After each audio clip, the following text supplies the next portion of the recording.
nakagawiang seryeng pag-aaral sa aklat ng Kolosas sapagkat gusto nating maging relevant yung ating mensahe sa kasalukuyang ipinagdiriwang ng marami sa panahong ito, ang tinatawag ng marami na araw ng pag-ibig.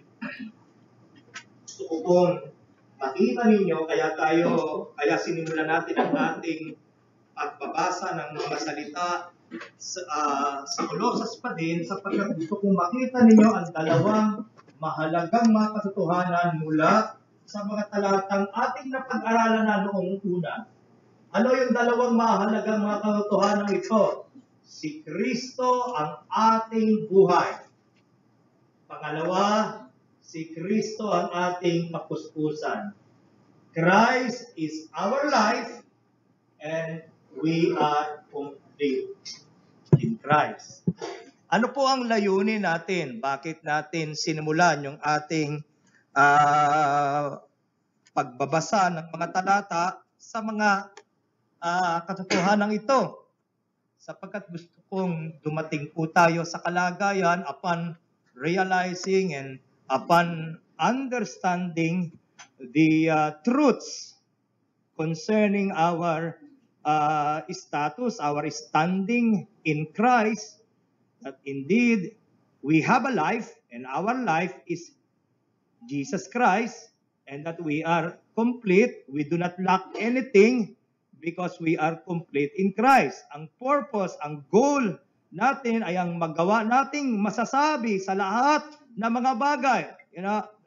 That we would be able to say to everything that is beautiful, to everything that is valuable to us, to everything that is important to us, magawa nating masabi sa lahat ng mga bagay na maganda sa ating paningin, sa lahat ng mga bagay na mahalaga sa ating paningin, sa lahat ng mga bagay na tinatangi natin, ang magawa nating masabi na maaaring ikaw yan, you may be all of that, you may be valuable indeed, you may be beautiful indeed, you may be important indeed to me, you may be all of that, but you can never ever be my life, and that you cannot complete me. Amen? Maganda po bang goal yon sa ating pag-aaral? It should, because it is truth. Yon ang katotohanan. Magawa nating masabi, hindi lang masabi, kundi mula sa ating puso, tayo kumbinsido, ang makumbinsi tayo sa lahat ng maganda sa ating paningin, sa lahat ng pinagpapahalagahan natin, sa lahat ng tinatangi natin. Yan ka, oo, yan ka, pero hindi ka pwedeng maging buhay ko. Hindi pwedeng umikot ang buhay ko sa iyo. At kailanman hindi ka maaaring humusto sa buhay ko. That's the goal of our message this morning. Saan ka mang magpunta, kailanmat mayroong tugtugin, ay tila baga kahit na matagal ka nang umiibig, ay patuloy na nananariwa yung damdamin ng pag-ibig, sapagkat kahit saan ka na lang magpunta, sumakay ka ng bus, pumunta ka sa mall, everywhere you go, kahit na kumain ka sa karinderya, kahit saan na lang, ang buong airwaves ay punong-puno ng mga awitin na may kinalaman sa pag-ibig. Maaaring pamilyar kayo sa mga awit na when we're hungry, love will keep us alive. Kung nagugutom na tayo, ay kaya tayong papanatilihing buhay ng pag-ibig. Minsan mo bang naging awit yan, kapatid na Orly? Kaya Miss Rose, sapagkat ako ay tao na ipinanganak ngayon, ngunit ang kaluluwa ko ay mukhang nabuhay noong araw, mas pamilyar ako sa awit ni Frank Sinatra, Bewitched. tingnan nyo yung mga titik ng awit na ito. She's a fool, and don't I know it, but a fool can have her charm. I'm in love, and don't I show it like a babe in arms. Love's the same old sad sensation. Lately I've not slept one wink since this half-pint imitation put me on the blink. I am wild again, beguiled again, a simpering, whimpering child again, bewitched, bothered, and bewildered am I. Couldn't sleep, wouldn't sleep. Love came and told me I shouldn't sleep. Bewitched, bothered, and bewildered am I. Lost my heart, but what of it? She is cold, I agree. She can laugh, but I love it, although the laughs on me. Alam kong malamig siya, pero pinipili niya na huwag pansinin ang kalamigan, pinipili niya na huwag pansinin na ang pagtatawa ng karamihan ay nasa kanya. Bakit? Because he was bewitched, bothered, and bewildered. Para bagang kung wala kang buhay, pag-ibig, ay parang malaki ang nawawala sa buhay mo. Na para bagang ito ang pinakamahalaga sa lahat ng mahalaga sa buhay ng bawat isa sa atin. Sabik sa'yo, kahit maghapon na tayong magkasama. Parang telesine ang ating ending. Hatid sa bahay nyo, sabay good night, sabay may kiss, sabay bye-bye. Sa umaga't sa gabi, sa bawat minutong lumilipas, hinahanap kita, hinahanap kita. Sa isip, sa panaginip, bawat pagpihit ng tadhana, hinahanap kita, hinahanap kita. Pilit ko mang ika'y limutin, lagi kong natatagpuan ang iyong tinig at awitin tuwing sasapit ang ulan, pati lupang pinagsamahan, mukha yatang nilimot na, ang puso biglang lumisan at may kapiling ng iba.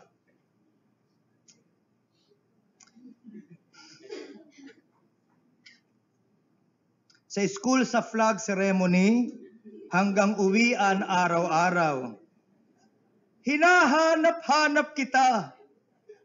Hinahanap kita. Kahit pa magkaanak, kayut, magkatuluyan balang araw, hahanap-hanapin ka. Hahanap-hanapin ka. Hindi na naka-get over itong umaawit na ito sapagkat malinaw na meron ng sinisintang iba itong kanyang inaalaya ng awit pero hinahanap kita. Bakit? Adik sa'yo.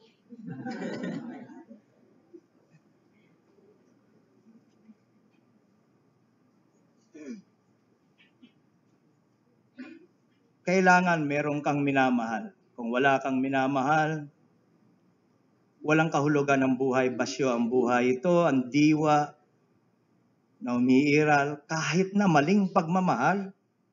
Basta may minamahal, lahat ay pinagwawagian ng pag-ibig. Basta umiibig, tama. Kahit mali. We've been together for so very long. but now things are changing. Oh, I wonder what's wrong. Seems you don't want me around. The passion is gone and the flames died down. I guess I lost a little bit of self-esteem. The time that you made it with a whole hockey team. You used to think I was nice. I should not have read that part, but I did. So you must pardon me. Ngayon ko lang napansin yung bahagi. Pero kung hindi nyo naintindihan, good for you. You used to think I was nice. Now you tell all your friends that I'm the Antichrist. Oh, why did you disconnect the brakes on my car? That kind of thing is hard to ignore. Got a funny feeling you don't love me anymore. Bakit mo tinanggal yung preno ng sasakyan? Nagdududa na ako kung tunay mo kong minamahal. I knew that we were having problems when you put those pirahanas in my bathtub again. You're still the light of my life. Oh, darling, I'm begging. Won't you put down that knife? I mean, if there is any disconnect here, siguro yun yung nasa isipan ng lalaking ito. Disconnected siya sa reality ng pag-ibig ng tao na pinatutungkulan niya. Palagay ko po, nakukuha na ninyo ang punto. Lahat halos ng mga awit, lalo na may kinalaman sa pag-ibig, ay tila baga ipinagdiriwang ang katotohanan. Kung may pag-ibig ka, natagpuan mo na ang kahulugan ng iyong pag-iral. At kung wala kang pag-ibig, may kulang sa iyo. At kailanman, hindi ka magiging kumpleto. Gusto po nating ituwid ang maling pag-iisip na iyan sa liwanag ng banal na kasulatan. Napakamapanganib po iyan sapagkat darating ka sa punto na maaaring ito ay umalipin na sa iyo. Kapag ka ito ay umalipin na sa iyo, kung ito ay pumanginoon na sa iyo, kahit anong gawin sa iyo ng tinatawag nating pag-ibig, ay maaari. Pwede ka din itong saktan, pwede ka nitong pahirapan, pwede ka nitong tuyuin, ubusin, simutin, luray-lurayin, kahit anong gawin ng pumapanginoon sa iyo, ikay alipin na nagpapailalim at sumusunod dito. Pwede mong bigyan ng katuwiran, ng lahat ng kamalian. Pwede, kung ikaw ay naaalipin ng isang bagay, mga kapatid, sa liwanag ng banal na kasulatan, merong isa lamang Panginoon. At ang pangalan niya ay Jesucristo. Kung meron mang dapat Panginoon sa buhay mo, hindi iyan pag-ibig kanino man, kundi maliban sa pag-ibig sa ating dakilang Diyos. Kapag ka ikaw ay inaalipin na ng pag-ibig, maaari mong sirain ang lahat ng pangako na ipinangako mo. Maaari kang magbigay ng katuwiran sa lahat ng mga maling pagpapasya na ginagawa mo. Minsan, ang mali ay tinatawag mong mali, ngunit dumating ka sa punto na ang mali ay hinahanapan mo ng pangangatwiran.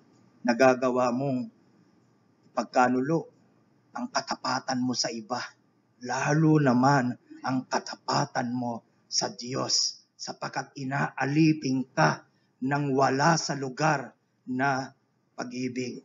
Maaari mong lapagin ang lahat ng mabuti at mainam para sa iyo dahil inaalipin ka ng bagay na ito. Totoo yan sa usapin ng romantikong pag-ibig.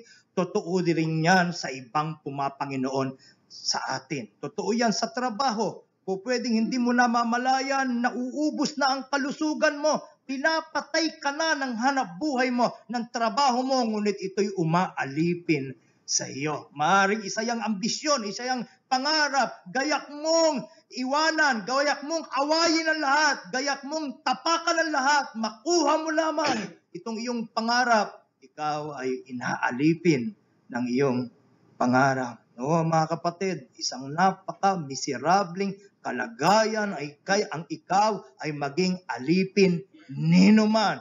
Only the Lord Jesus Christ could say with all truthfulness, my yoke is easy and my burden is light. You come to me, all ye that labor and are heavy laden. I could and I will give you rest. Siya lang ang pwedeng magsabi noon, mga kapatid. Anumang ibang dalahin, anumang ibang pumapanginoon sa buhay natin, pera man yan, pangarap man yan, mahal man sa buhay yan, ano man yan, sino man yan, hindi nila pwedeng sabihin that my burden is light. No. They are heavy burdens to carry, my brethren. Napakalungkot sapagkat tila baga nahahalina tayo sa isang lipunan at sa isang kultura na madali ang lumabag sa Diyos. I made a statement last Sunday na ang buhay natin should be countercultural. Kung ang mundo patungo dito, ang buhay mo palihis doon. We're supposed to turn the world upside down. What they love, we hate. Or should I say, what Christ loves, we love. And what Christ hates, we hate. You see?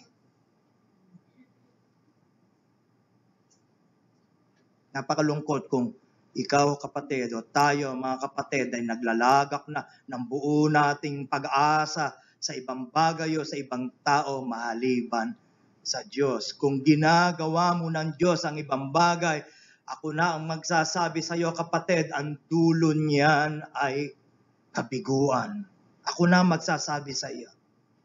Kung ginagawa mong Diyos ang isang bagay o isang tao, ang dulo niyan ay kabiguan.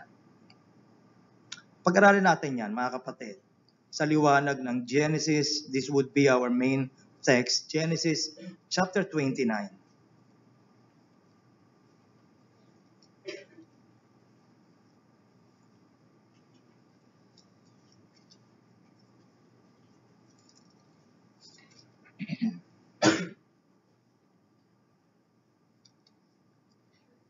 Verses 15 to 20 ang ating simulang basahin. Genesis chapter 29, verses 15 to 20. Sinabi ni Laban kay Jacob, sapagkat ikaw ay aking kapatid, ay nararapat ka bang maglingkod sa akin ng walang bayad? Sabihin mo sa akin kung ano ang magiging kaupahan mo. At may 2 anak na babae si Laban. Ang pangalan ng panganay ay Leah at ang pangalan ng bunso ay Raquel. At ang mga mata ni Leah ay mapupungay. Datwa't si Raquel ay maganda at kahali-halina. Sininta ni Jacob si Raquel at kanyang sinabi, paglilingkuran kitang 7 taon dahil kay Raquel na iyong anak na bunso. At sinabi ni Laban, magaling, ibigay ko siya sa iyo kaysa ibigay ko sa iba, matira ka sa akin. Bigyan muna natin ng konteksto itong ating binasang mga talata. Sa mga panahong ito, si Jacob ay tumatakas sa kanyang kapatid na si Esau, sapagkat inagaw niya ang basbas ng ama nilang si Isaac mula sa kanyang kapatid. I'm sure many of you, if not all of you, are familiar with this story, hindi ba? Dinaya niya ang kanyang ama sapagkat malabo na ang mata ng kanyang ama. Ang basbas ay dapat ibigay kay Esau na kanyang kuya, ngunit siya ay nagbalat kayo at ipiniresenta niya ang sarili niya na kunwa siya ang kanyang kapatid. At dahil dito naagaw niya ang basbas. Nang malaman ito ni Esau ay nagsimula ang isang mahaba at nakatatakot na manhunt. Kaya kinakailangan tumakas ni Jacob mula sa bagsik, galit ng kanyang kapatid. Kaya siya napunta sa lugar ng lahi ng kanyang ina. Kaya siya nakarating dito. Pagkaraan ng isang buwan ng pananatili doon, nakita ni Laban ang kasipagan na meron. Si Laban ay kanyang tiyuhin. Nakita ni Laban ang kasipagan ng kanyang pamangkin, kaya binigyan niya ito ng magandang alok. Ulitin natin ang pagbasa sa talatang 15. At sinabi ni Laban kay Jacob, sapagkat ikaw ay aking kapatid, nararapat ka bang maglingkod sa akin ng walang bayad? Maaaring sa likod ng pag-iisip ni Laban, baka umalis ito kung walang commitment, kung walang kontrata. Nakita niya ang husay ni Jacob bilang tagapag-alaga ng marami nilang mga tupa. Inalok niya. Ang sabi niya, sabihin mo sa akin kung ano ang magiging kaupahan mo. Hindi ubrang maglingkod ka ng walang bayad. Kinakailangan maglingkod ka ng may upa. Eto, pumasok ka sa isang kontrata. Ano ang kapalit ng paglilingkod mo? Walang duda, hindi nagdalawang isip. Si Jacob, alam na niya agad ang kanyang isasagot. Handa akong maglingkod sa iyo kahit 7 taon. Makuha ko lang si Raquel na iyong bunsong anak.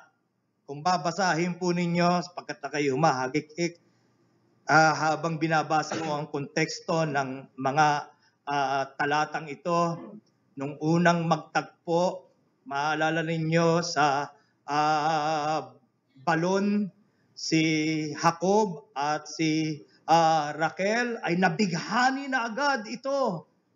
Si Raquel, habang siya'y wala pa, ay unang nakatagpo ni Jacob ang ibang mga tagapag-alaga ng tupa at napansin niya agad, bakit hindi niyo pinaiinom ng tubig ang mga tupa?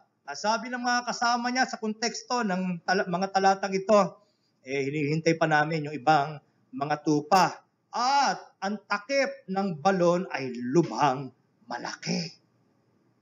Ngunit nang dumating po si Raquel, alam niyo, itong si Jacob, yung takip ng balon na hindi kayang itulak ng isa, kaya't kinakailangan ng marami para ito maialis. Nang dumating si Raquel, daladala ang mga tupa, ay mabilis nitong itinanggal.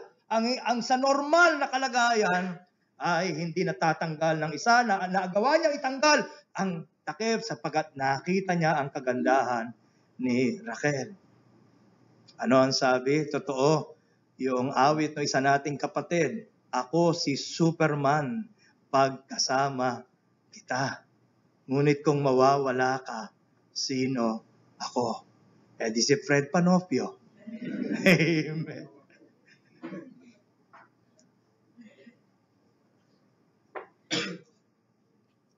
Bakit ganon? Ang nagagawa ng pag-ibig sa atin, hindi ba? Kapatid na Alex, o dalawa na pala yung Alex, kung gumano akong bigla. Biglang-bigla, lumalakas ka. Biglang-bigla, nagiging magilas ka. Naalala mo, kapatid na Cesar, nung una kang umiibig? Naalala mo, Tatay Soto, nung una kang umiibig? Biglang-bigla, hindi ka na ginigising ng nanay mo para maligo? Naliligo ka na sa sarili mo? Nagsusuklay ka na sa sarili mo? At nagtututbrush ka na? Wag kang mainip, kapatid na Abi. Hindi mo kinakailangan si Joshua bantayan. Magbibihis yan sa sarili niya, maliligo, magpapabango, magpupustura. Hindi dahil sa'yo, kundi dahil sa iba na marahil ay kanyang sinisimulang sinisinta. Makapangyarihan talaga ng pag-ibig. Walang duda na si Jacob ay lovesick sa mga panahong ito.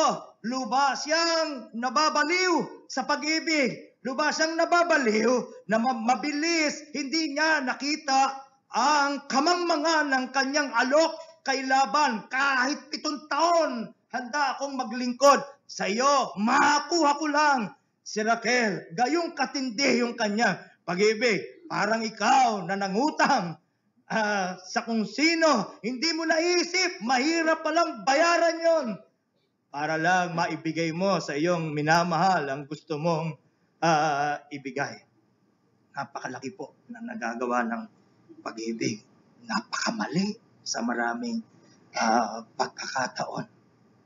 At ganito ang naranasan ni Jacob. Marahil gumigising si Jacob at natutulog. Si Jacob na ang tanging iniisip niya ay si Raquel, si Raquel, si Raquel, si Raquel. Muli, kakain siya, iinom siya sa tubig mukha ni Raquel. Ang nakikita niya, kahit sa tumingin, mukha ni Raquel, ang nakikita niya, babaeng nakatalikod, Raquel! Si Rico pala.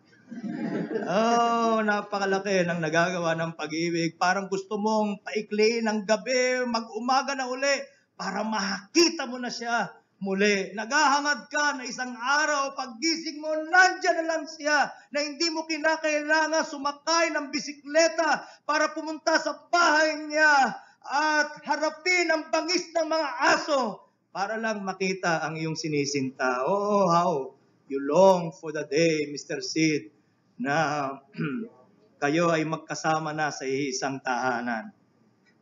Maaaring yaon ang damdamin na mayroon si Jacob. Para sa kanya, ang kahulugan ng buhay ay si Raquel. Wala nang iba. Ano ang konteksto? Hindi niya naramdaman ang pag-ibig ng kanyang ama. Ang iniibig ng kanyang ama ay si Esau. At wala na rin ang pag-ibig ng kanyang ina sapagkat kinakailangan niyang iwanan ito. Alam niyang mahal siya ng kanyang ina, ngunit kinakailangan niyang umalis. He was at loss. Hindi niya alam kung saan siya patungo. At marahil sa mga pagkakataong ito, hindi klaro sa kanya kung sino ang Diyos.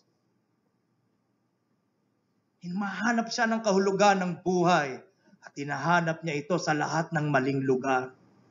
Have you heard of that? Looking for love in all the wrong places? Marami sa atin humahanap ng pag-ibig. Ang malungkot, hinahanap natin ito sa lahat ng mga maling lugar. Again, gayak ka, walang pag-aalinlangan, walang pag-aatubili. Gayak mong ibigay yung katangian na sa Diyos lang, sa iba, ikaw ang aking buhay, sinasabi mong mabilis, walang pangingimi. When in fact, it is technically blasphemy for you to say to someone, you are my life, it's blasphemy. Dahil sinabi na ng Diyos, sinabi ng Biblia, hindi ang sinuman, hindi ang anuman ang iyong buhay. Si Kristo, kung ikay mananampalataya, si Kristo ang iyong buhay. Para sabihin mo sa iba, you complete me, a famous movie line. It's wrong. It is biblically wrong. We could only be complete in Christ. Do not be deceived, brethren. Do not be deceived.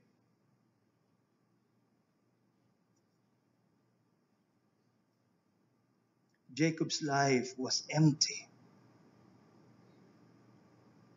Sa unang pagkakataon, nakita niya ang napakagandang babaeng ito. Malinaw doon sa talata. Let's go back to our passage. Verse 16, may 2 anak na babae, si Laban. Ang pangalan ng panganay ay Leah, na ang ibig sabihin ay baka. Mga kapatid, gusto ba ninyo na ang naging pangalan nyo ay baka? Nandito ba si Biblia? Wala yata Miss Grace si Biblia. Buti na lang, ano? Wala si Biblia dito. Ang kahulugan ng Leah ay baka. Baka! Napaka-unfair ni Tatay Laban. Hindi ba? Nang pinangalanan niya yung pangalan niya, baka. Samantalang ang pangalang Raquel, ang ibig sabihin ay isang maliit na batang tupa. How sweet. Isang maliit na batang tupa. How cuddly. You see, baka! Maliit na batang tupa. At ano pa po, ang sabi ng talata, may dalawang anak na babae, si Laban. Ang pangalan ng panganay Leah, ang pangalan ng bunso ay Raquel, at ang mga mata ni Leah ay mapupungay. Duleng. Maraming ibang interpretasyon sa salitang ito, ngunit kung ating aaralin yung konteksto, yung pagkukumparang isinagawa, malinaw sa atin na mukhang mas tamang sabihin na ang mga mata ni Leah ay duleng o panlag, datuwat si Raquel ay maganda. Ayun yung comparison eh. Hindi naman obrang sabi ang mata ni Leah ay mapungay, maganda isa. No. Ang comparison, isa siyang panlag, isa'y maganda. Ito yung pagkukumpara. See? Kaya klaro sa isip, hindi na tinatanong ng dalawang beses si Jacob, sino sa dalawa ang gusto mo? Si baka?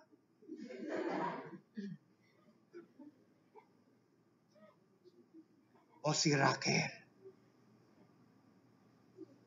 Kung aralin mo yung may mga nagsagawa ng pag-aaral kung paano inilarawan si Raquel, hindi lang siya basta maganda, siya'y merong figura.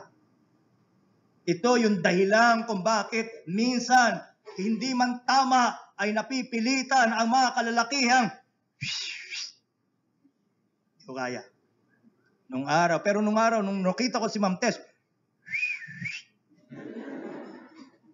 pero buhat noon, hindi ko na alam.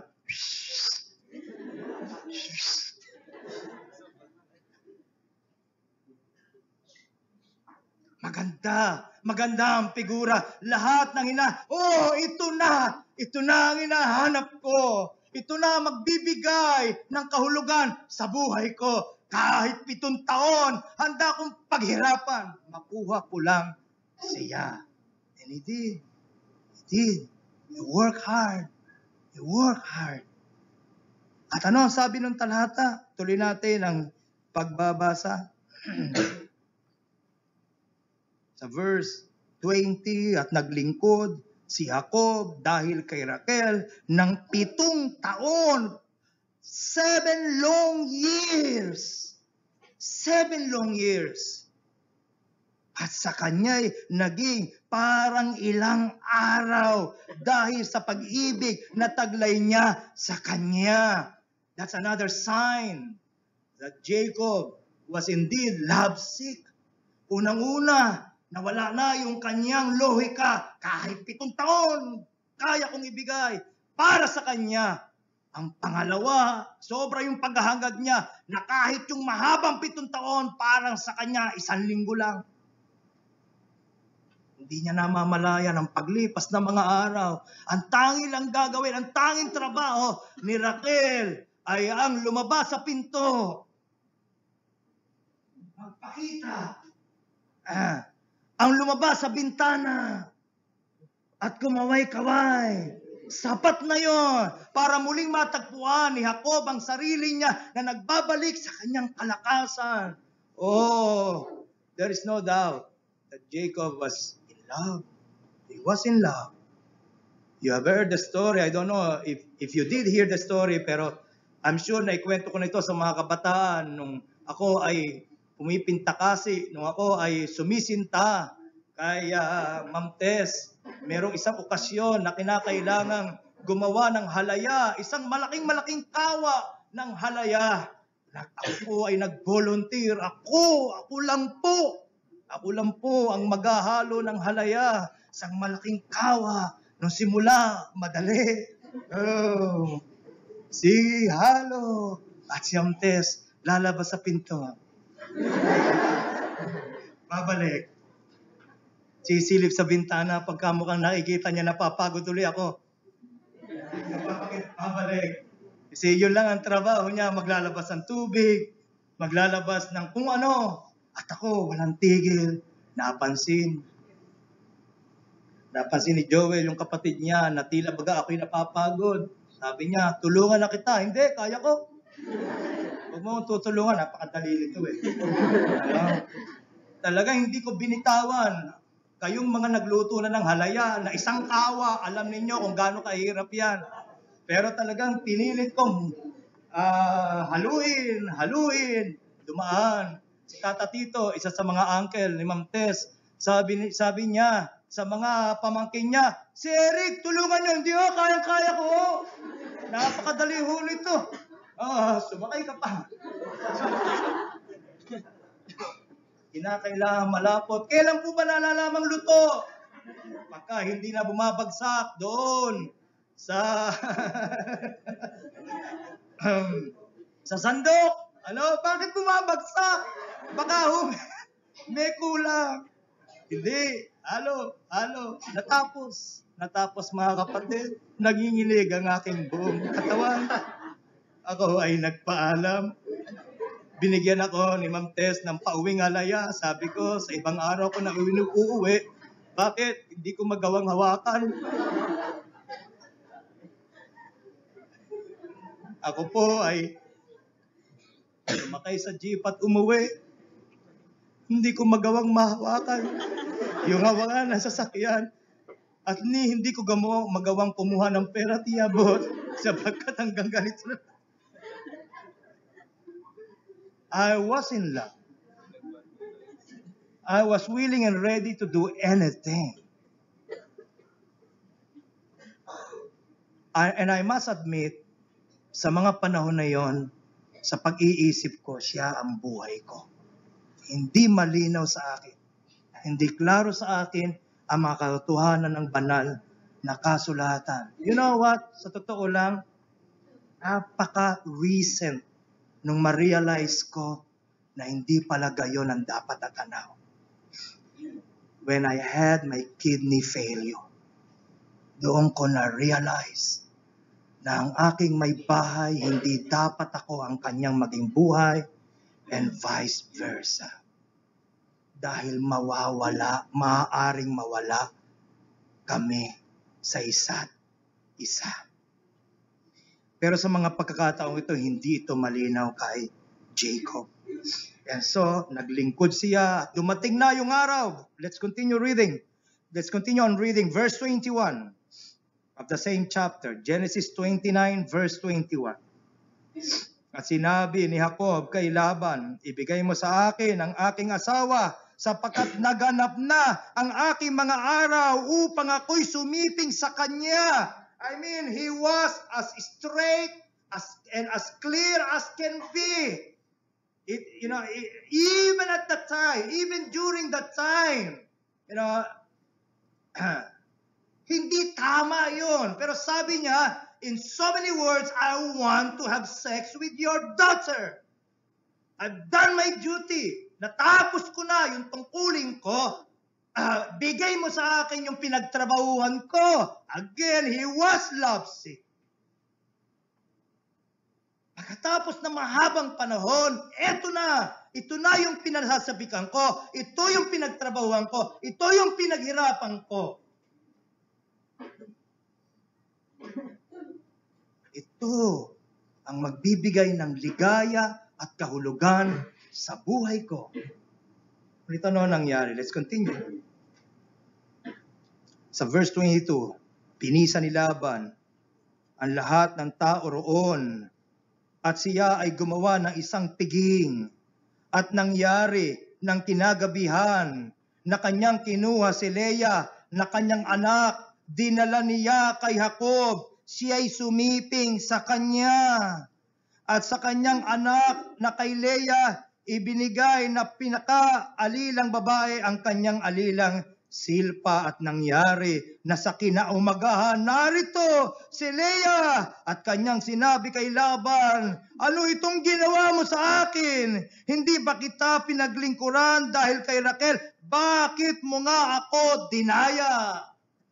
Nang hiningi ni Jacob ang kapalit ng kanyang 7 taong paghihirap at paglilingkod. Agad nagpatawag na isang malaking piging, isang kasalan, Sister Angela. Kasi ang naaalala ko, tinatawag kitang Angge. Pero from now onward, you are Angela. Amen. Nagkaroon ng isang malaking kasalan. At nang kinagabi na maaaring, sapagkat may mga inuman ay maaaring nawala sa kanyang sarili si Jacob. At ating dalhin yung ating sarili sa mga panahong yaon. Sa panahon at sa oras na panahon na para makipagsiping ang lalaking asawa sa kanyang babaeng asawa, dinala ni Laban sa halip na si Raquel, dinala ni Laban ang kanyang panganay na anak na si Leah. And it was consummated, you see. Pagising niya sa umaga, siguro na-imagine niya, it was dark. See? At siya'y lasing, marahil. Everything worked against him. Pagising niya, behold, si Leah. He was imagining Raquel.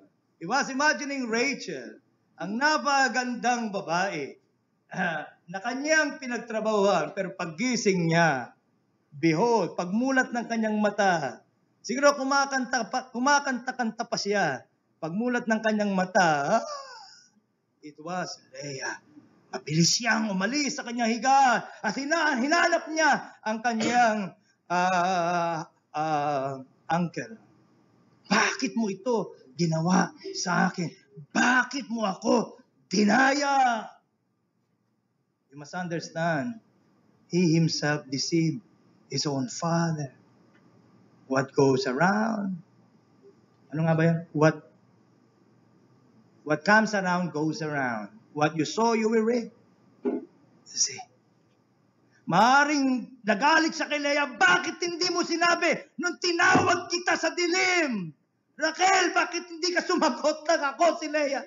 Bakit? Well, maaaring ibabalik sa kanya ni Leah, bakit nang tinawag ka ng iyong ama? Bakit nang tinawag ng iyong ama si Iso? Hindi ka rin sumagot. Ikaw sa sarili mo ay mandaraya. Oh, mga kapatid, imagine niyo yung pagpagsa ng lahat-lahat sa kanya. Yung kahulugan, yung definisyon ng kagalakan, kaligayahan, yung definisyon ng buhay, yung definisyon ng kaustuhan. Now, ngayon, lahat ng ito ay naparam. And if you continue on reading, he had to work 7 more years para makuha niya si Raquel. Oh, mga kapatid, ito ay larawan ng bawat isa sa atin. Tayo ay Jacob sa ating espiritual na kalagayan. Patuloy tayong naghahangad, patuloy tayong nagnanais na humanap ng kahulugan ng buhay at kaligayahan ng buhay sa lahat ng nandito sa lupa. Mga kapatid, tayo ay mabibigo. Tayong lahat ay mabibigo. Allow me to read what C.S. Lewis once said. Most people in the book Mere Christianity, most people, if they have really learned to look into their own hearts, would know that they do want acutely something that cannot be had in this world. There are all sorts of things in this world that offer to give it to you, but they never quite keep their promise. The longings which arise in us when we first fall in love, or first think of some foreign country, or first take up some subject that excites us, are longings which no marriage, no travel, no learning can really satisfy. Naalala mo nung unang-unang araw na finally, makakasama mo na ang iyong sinisinta araw-araw. Meron kang buong kagalakan, pero sa pagdaan ng panahon, nakikita mo at alam mo sa sarili mo, parang may hinahanap ka pa rin. Merong hindi napupunan. Naalala mo, nang nakuha mo ang iyong diploma, nung nagtapos ka, may buo kang kagalakan. Pero pagkatapos ng ingay, pagkatapos ng mga pagdiriwang, nandun ka. Ano ang kasunod? Now what? Now what's next? There seemed to be something that is missing. Totoo yan sa malalaking mga bagay. Totoo yan sa maliliit na mga bagay. Sabi ko nga, merong field trip excitement. Yung mga bata, gabi pa lang, yung suot nila bukas, suot na. Hindi na natutulog dahil naiinip na, dahil field trip na. Pero pagkatapos ng isang araw ng pagsisigawan at pagkakasiyahan, pag-uwi, meron pa ring kulang. Kung tapat ka kapatid, if we would only be honest, sasabihin natin at sasang-ayon tayo na walang bagay na nararanasan natin at mararanasan natin dito sa mundo ang huhusto sa atin. Tama ang obserbasyon ni C.S. Lewis. Again, I am not now speaking of what would be ordinarily called unsuccessful marriages. Hindi ang tinutukoy ni C.S. Lewis ay yung mga hindi nagtagumpay na buhay may asawa. Ang tinutukoy niya ay yung tagumpay na buhay may asawa. Hindi yan huhusto sa iyo. He is not even talking about the unsuccessful marriages. You know, he's talking about successful marriages. Successful marriage cannot complete you. Children cannot complete you. Maabot mo ang pangarap mo? Oh no, they cannot complete you. No, brethren. Oh, gumising tayo kapatid. Oh, let's wake up to these wonderful truths. Bakit? Binigyan tayo ng pag-asa na hindi matatagpuan sa mundong ito. Huwag tayong magpakabaliw. Humahabol tayo sa hangin.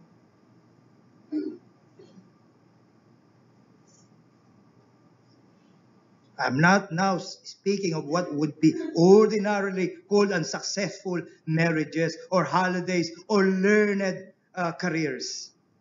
I am speaking of the best possible ones. There was something we have grasped at. In the first moment of longing, which just fades away in the reality, I think everyone knows what I mean. The wife may be a good wife, and the hotels and the scenery may have been excellent, and chemistry may be very interesting job.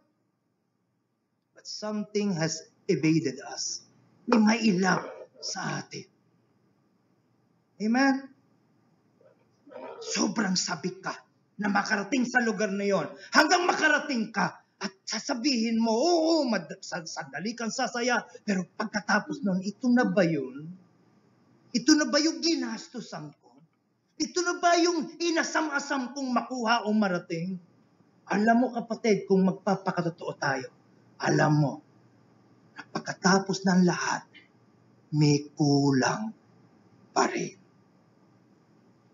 In the very same chapter of the book Mere Christianity, under the heading Hope, dito niya rin sinabi, if I find in myself a desire which no experience in this world can satisfy, the most probable explanation is that I was made for another world. Something supernatural, something eternal. Kung wala dito, sa mundong ito, ang humuhusto sa'yo, laging kulang, laging bitin, maaaring wala dito, under the sun, ang huhusto sa'yo. Kilala natin kung sino siya. Siya ang ating Panginoong Heso Kristo. Again, let me repeat. Hindi itinuturo ng Biblia na huwag mong pagpahalagahan at mahalin ng iba. Ang itinuturo ng Biblia, huwag mo silang pagpahalagahan at mahalin na kagaya ng pagpapahalaga at pagmamahal na uko lamang sa Diyos. Ang maging saligan ng buhay mo ay ang Diyos. Ano mang iba, sino mang iba, ay bibigo sa iyo. No lover, no human being is qualified for that role of being God. No one could live up to our expectations, brethren. That's why anong resulta? Disillusionment. Bitter disillusionment. Akala ko, pagka nakuha ko na ito, narating ko na ang paraiso. Hindi pala. They're supposed to serve as pointers again. They're supposed to serve as arrows towards the Lord Jesus Christ. Don't be easily contented, brethren. Don't you ever settle until you find your rest and completeness in the Lord Jesus Christ. Dahil ang kalusugan nating kapatid, nauubos yan. Ang kayamanan, nauubos yan. Ang mahal sa buhay, nawawala yan. Si Kristo, ang kayamanang walang hanggan. Let's continue on reading. Aralin natin. Hindi lang si Jacob ang na-disillusion dito. The same is true with Leah. Tuloy natin ang ating pagbabasa. Sa verse 30.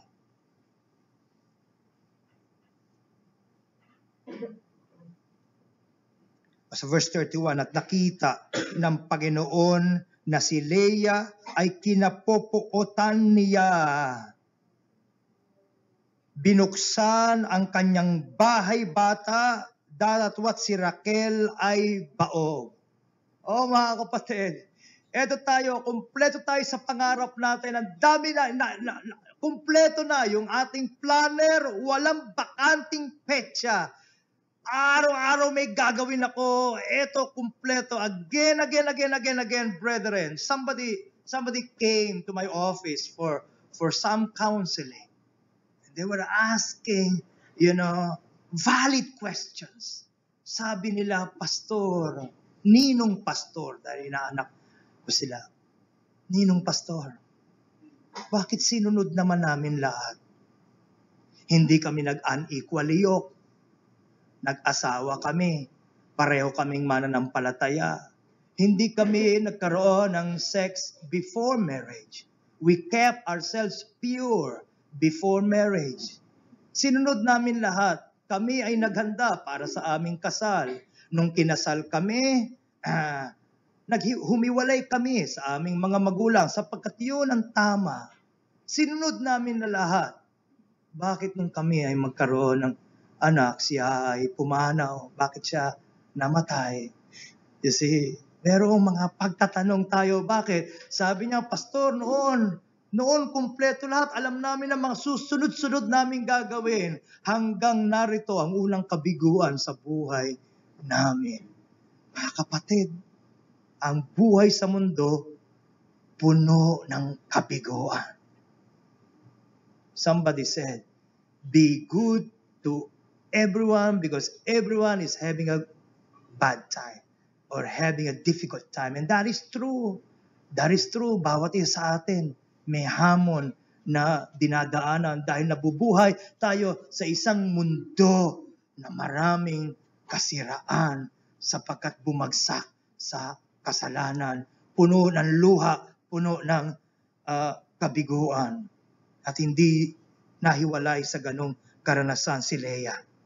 Tuloy natin ang pagbabasa.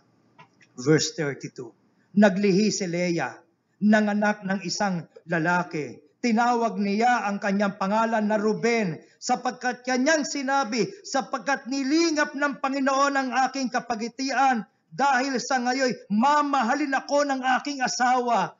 In the same manner na ginawang pamalit ni Jacob si Raquel sa Diyos, na lahat ng ginagawa niya, puro na lang para kay Raquel, para kay Raquel, para kay Raquel. Ganon din si Leah. Magkakaanak ako at ngayong nagkaanak na ako, mamahalin na ako ni Jacob. Sa buong panahon, marahil hindi nakaranas ng pag-ibig at pagkalinga si Leah. Marahil dahil sa kanyang itsura. Marahil ay mayroong paborito ang kanyang ama. At ngayon, mayroong pagkakataon na makaranas yan ng totoong pagkalinga sa kanyang asawang si Jacob. Ngunit hindi niya ito makita. Nabuhay ang kanyang pag-asa. May anak na ako. Mamahalin niya na ako. Ngunit hindi siya minahal. Jacob, ano po ang sumunod na nangyari? Sa verse 33, naglihi uli at naganak ng isang lalaki at nagsabi, sapagkat narinig ng Panginoon na ako'y kinapuputan, ay bibigay rin naman sa akin ito, at pinangalan niyang Simeon.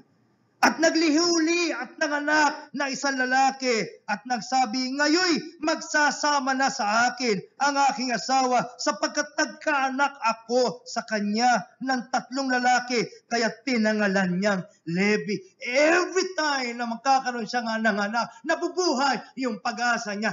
This time, ito na, mamahalin na ako ni Jacob. Ngunit elusive yung pag-ibig na hinahanap niya sa isang tao, hindi kayang ibigay ni Jacob ang nawawalang kahungkagan sa kanya.